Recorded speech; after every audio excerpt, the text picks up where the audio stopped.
વાત છે? કઈ બાબતનું?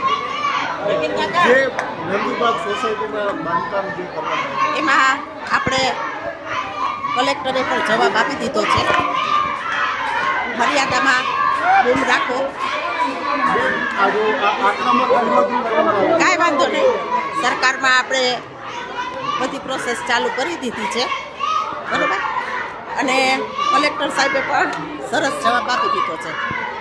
આગળની પ્રક્રિયા આપણે ચાલુ કરી દીધી છે. જો આમાં છે ને હું પડવા માંગતી નથી. સ્વાભાવિક છે, આ બધી પ્રક્રિયા ચાલતી હોય છે. હું આમાં પડવા માંગતી નથી. કોઈનું નામ દઈશ નહીં.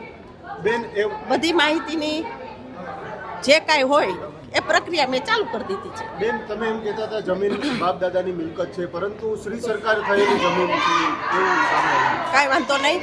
જે પ્રક્રિયા કરવાની થતી હોય એ મેં ચાલુ કરી દીધી છે. એટલે એ બધી માહિતી તમે ટાર્ગેટ કરવામાં આવી છે. આમાં હું કોઈના નામ નથી દેવા માંગતી અને હું પડવા પણ માંગતી નથી. વિરોધ ખૂબ કરવામાં આવી રહ્યો છે, કારણ કે વિરોધ પક્ષનું કામ છે, વિપક્ષનું કામ છે. એ કરે વિરોધ. અને આ તો વર્ષોથી આ પરંપરા ચાલી આવી છે. વિપક્ષ છે વિરોધના ગુણમાં જો, પણ જે પ્રક્રિયા કરવાની છે એ મેં ચાલુ કરી દીધી છે. કલેક્ટર સાહેબ શ્રીનું પણ આપણને નિવેદન આવી ગયું છે. હું રેગ્યુલર મારી ઓફિસમાં આવું છું.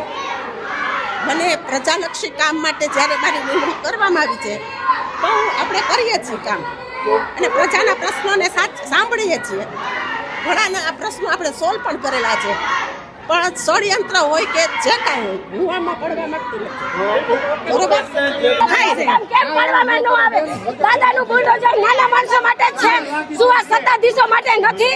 કે આ લોકોને સત્તા બીજેપી સરકારમાં ફક્ત ભ્રષ્ટાચારીઓનો દડો છે એવું આ સ્પષ્ટ રીતે દેખાઈ રહ્યું છે. માટે અમારી માંગણી છે કે આ મેયરને આ ઓફિસમાં બેસવા પણ દેવામાં ન આવે, કારણ કે આ ઓફિસ પબ્લિક હિત માટેના અધિકારીઓને બેસવા માટેની આ ઓફિસ છે.